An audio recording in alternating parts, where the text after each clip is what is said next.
యేసుక్రీస్తుని శిలువ యాగం. ఆ యాగమే మనం ప్రతిదినం చేసుకోవలసిన ధ్యానం.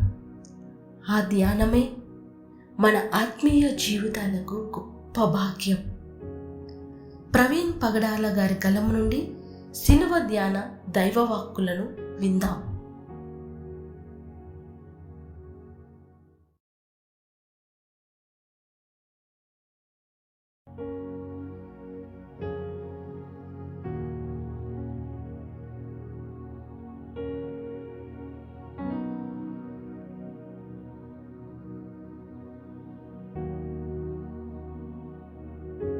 శిలువ ధ్యానాలు అనే కార్యక్రమంలోనికి మీకు స్వాగతం. రాబోయే 40 దినాలు కూడా మనం శిలువను గురించి ధ్యానించబోతున్నాం. అందులో భాగంగా నేడు మొదటి దినం ప్రవచన నెరవేర్పు, మనుష్యుని మాయోపాయం, దేవుని సమయం. ఈ మూడు కూడా ఈ భాగానికి మనం ఏర్పరచుకున్నటువంటి థీమ్స్. 26వ అధ్యాయం మత్తయి సువార్త 1 నుంచి 5 వరకు. యేసు ఆ మాటలన్నీ చెప్పి చాలించిన తరువాత జరిగినదేమనగా, ఆయన తన శిష్యులను చూచి 2 దినములైన పిమ్మట పస్కా పండుగ వచ్చిననియు, అప్పుడు మనుష్య కుమారుడు సిలువ వేయబడుటకై అప్పగింపబడుననియు మీకు తెలియదని చెప్పాను. ఆ సమయమున ప్రధాన యాజకులను, ప్రజల పెద్దలను కయప అను ప్రధాన యాజకుని మందిరములోనికి కూడివచ్చి యేసును మాయోపాయము చేత పట్టుకొని చంపవలనని ఏకమై ఆలోచన చేసిరి. అయితే ప్రజలలో అల్లరి కలుగకున్నట్లు పండుగలో వద్దని చెప్పుకున్నారు. ప్రియమైనటువంటి దేవుని సంగమా, గుర్తుంచుకోవలసినటువంటి విషయాలు. దేవుడు తను చేసినటువంటి క్రీస్తు రాకడకు కొన్ని వేల సంవత్సరాల క్రితమే చేయించినటువంటి ప్రవచనముల నెరవేర్పే క్రీస్తు యొక్క మరణం. కానీ మనుష్యుని మాయోపాయం చేత ఆయనను చిక్కించుకుని చంపేటటువంటి మనుష్యుడికి ఆయన చిక్కేవాడు కాదు. ఆయన సమయం సంపూర్ణమయ్యేంత వరకు ఆయన వేచి ఉన్నాడు. అందుకే అంటున్నాడు, 2 దినములైన పిమ్మట పస్కా పండుగ వచ్చిననియు, అప్పుడు మనుష్య కుమారుడు సిలువ వేయబడుటకై అప్పగింపబడుననియు మీకు తెలియనని చెప్తున్నాడు. వారికి ఎలా తెలుసు అనంటే, నా ప్రాణమును స్వచ్ఛందంగా నేను ఇచ్చి మళ్ళీ స్వచ్ఛందంగా దాన్ని తీసుకుంటాను అని ప్రభువైన యేసుక్రీస్తే స్వయంగా ఆ మాటలు చెప్పాడు. తన శిష్యులతో చెప్పాడు, బహిరంగంగా ప్రకటించాడు. దేవుని సమయం వచ్చేసింది. ఇప్పుడు యెరూషలేములోనికి అనేకులు వచ్చారు. యూదా సమాజానికి చెందినటువంటి అనేకులు యెరూషలేముకు వచ్చి మందిర ప్రాంగణంలో ఆరాధన చేయటానికి, పండుగలను ఆచరించటానికి వచ్చారు. ఆ సమయంలో యేసుక్రీస్తు తన మరణాన్ని ఎన్నుకున్నాడు. ఎన్నో పండుగలు వస్తాయి. యోమ్ కిప్పీర్ కానివ్వండి, అనగా గుడారముల పండుగలు కానివ్వండి, పెంతెకోస్తు పండుగ కానివ్వండి, ప్రథమ ఫలముల పండుగలు, రొట్టెల పండుగలు కానీ చాలా పండుగలు వస్తాయి. కానీ ప్రభువైన యేసుక్రీస్తు పస్కా పండుగనే ఎన్నుకున్నాడు. పస్కా పండుగను ఎన్నుకుని ఆ పస్కా పండుగ సమయంలోనే తన ప్రాణములను అప్పగించట కోసం ఆయన ఏర్పరచుకున్నటువంటి విధి ప్రకారం, లేఖనముల ప్రకారం చేశాడు.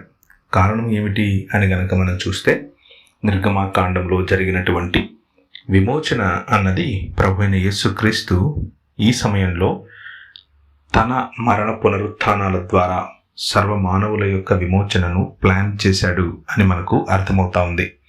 అలా ప్లాన్ చేసినటువంటి యేసుక్రీస్తు ఏం చెప్తున్నాడు అనంటే, మనుష్య కుమారుడు సిలువ వేయబడటానికై అప్పగింపబడేటటువంటి సమయం వచ్చేసింది అని చెప్తున్నాడు.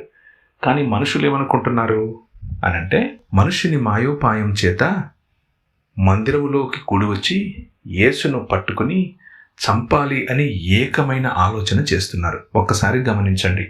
ఒక్క నిజమైన మనిషి, నిజమైన దేవుడు నిజమైన మనిషిగా అవతరిస్తే, విధేయత కలిగినటువంటి మనిషిగా ఈ భూమిపైన తిరిగితే, మతాలు ఏ విధంగా తన్నుకులాడుతాయో చూడండి. మతాలు ఏ విధంగా ఆ మనిషిని చంపటం కోసం కూడుకుంటాయో చూడండి. మాయోపాయము చేత ఆయనను పట్టుకోవాలి అని ఆశిస్తున్నారు. మతాలు ఏర్పరచుకున్నటువంటి బోధ, మతాలు ఏర్పరచుకున్నటువంటి డాక్ట్రిన్, మతాలు ఏర్పరచుకున్నటువంటి పద్ధతులను ఛాలెంజ్ చేసినటువంటి ప్రభువైన యేసుక్రీస్తును చంపదలిచారు. కారణం ఏమిటి అనంటే, వారు ఏర్పరచుకున్నటువంటి మూసలోనికి, వారు ఏర్పరచుకున్నటువంటి విధి విధానాలలోనికి ప్రభువైన యేసుక్రీస్తు ఇమడలేకపోతున్నాడు. ఆయన చూపించినటువంటి స్వాతంత్రం వారి మతానికి ఒక గొడ్డలి పెట్టుగా కనిపిస్తోంది. దాని కారణంగా ఆయనను చంపాలనుకున్నారు. కానీ దేవుని సమయం వేరు సుమా. దేవుడు తనదైన శైలిలో, తనదైన సమయంలో, తనదైన సూచనల ద్వారా ప్రభువైన యేసు క్రీస్తును శిలువకు అప్పగించి స్వచ్ఛందంగా ఆ శిలువ నుంచి ఆయనను తిరిగి తన వైపుకు, అనగా పునరుత్థానుడై లేపుకునే ఒక ప్రణాళికను వేశాడు. ఆ ప్రణాళికలో భాగంగానే ప్రభువైన యేసు క్రీస్తు మన మధ్యకు వచ్చాడు. ఆ ప్రణాళికలో భాగంగానే ప్రభువైన యేసు క్రీస్తు మనతో సశరీరుడై తిరిగాడు. ఇక్కడ గమనించాల్సినటువంటి విషయం ఒకటి, ఈ శిలువ ధ్యానాల క్రమంలో భాగంగా కొంతమంది ఉపవాస దీక్ష చేస్తారు. వారిని శిలువ శ్రమలకు వారు సహా అనుభవమును పొందటం కోసం శిలువ శ్రమను ధ్యానం చేస్తారు. అలాంటి వారు భోజనం తినకుండా ఉపవాసం చేసే పద్ధతి క్రైస్తవ లోకంలో ఉంది. అయితే మీకు నేను ఒక సవాలు విసురుతున్నాను. మీరు భోజనం చేయకుండా ఉన్నంత మాత్రాన కలిగే లాభమో కలిగే నష్టమో ఏమీ లేకపోయినప్పటికీ అది ఒక సాధారణమైనటువంటి డిసిప్లిన్ లేకపోతే క్రమశిక్షణగా తప్పకుండా చూడొచ్చు. అది మంచిదే. కానీ ప్రభువైన యేసు క్రీస్తు మనకు నేర్పిస్తున్నది, ఆయన కలిగినటువంటి వైఖరి మనము కలిగి ఉండాలి అన్నటువంటి వైఖరిని జ్ఞాపకం చేసుకుంటే, మనుష్యుని మాయోపాయం, మతం ఇది ఎంతగా, ముఖ్యంగా ఒక వ్యక్తి దేవునికి పక్షముగా ఉండి జీవిస్తే ఆ వ్యక్తిని చంపటానికి ఎంత అసూయ పడుతున్నారు అన్న విషయాన్ని గనక మనం జ్ఞాపకం చేసుకుంటే, మనుష్యుని యొక్క అసూయ ఎంత ఘోరమైనది. మనుష్యుడు అసూయ పడితే సాటి మనిషిని చంపటానికి వెనుకాడడు. కాబట్టి అసూయ నుంచి విడిపింపబడేటటువంటి ఒక ఉపవాసాన్ని చేయండి. అసూయను ఉపవసించండి. అసూయను ఉపవసించటం వలన మతం అనే మౌఢ్యం నుంచి బయటకు వచ్చి నిజమైన మనుష్యత్వాన్ని కౌగిలించుకోవటం జరుగుతుంది. నిజమైన మనుష్యత్వము యేసుక్రీస్తును పోలినటువంటి జీవన విధానం కదా. యేసుక్రీస్తు సాధారణ ప్రజల కోసం సాధారణ జీవన శైలిని కలిగి ఉండి వారి కోసం ప్రాణం సైతం పెట్టడానికి ఇష్టపడ్డాడు. అటువంటి జీవన విధానంలోనికి మిమ్మల్ని ఆహ్వానిస్తున్నాను.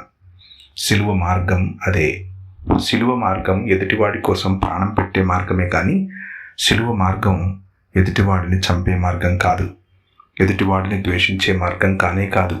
ఎదుటివాడికి అసూయతో ఎదుటివాడిని చిన్న చూపు చూసే మార్గం అంతకన్నా కాదు. కాబట్టి ఈ ఉదయకాల సమయంలో దేవుని సమయం కోసం వేచి చూడండి. మనుషుల మాయోపాయములకు పడకండి, కానీ లేఖనముల సారమును తెలుసుకునే ప్రయత్నం చేయండి. ముఖ్యంగా మన జీవితాల్లో ఉన్నటువంటి అసూయను విడిచిపెడదాం.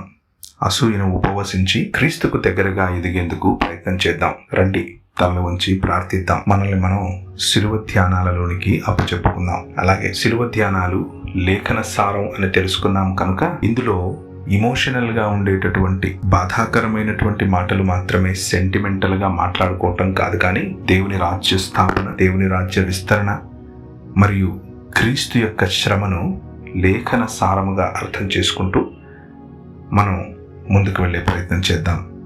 తలలో ఉంచి ప్రార్థిద్దాం. కృపగల తండ్రి, మాకు తోడుగా ఉండి మేము అసూయను ఉపవసించటానికి, సంపూర్ణముగా అసూయను విడిచిపెట్టడానికి సహాయం చేయండి. మా తోటి వారిని ప్రేమించటానికి మాకు మనసును దయచేయండి.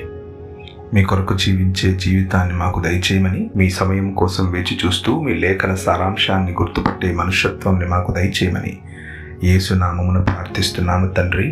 ఆమెన్.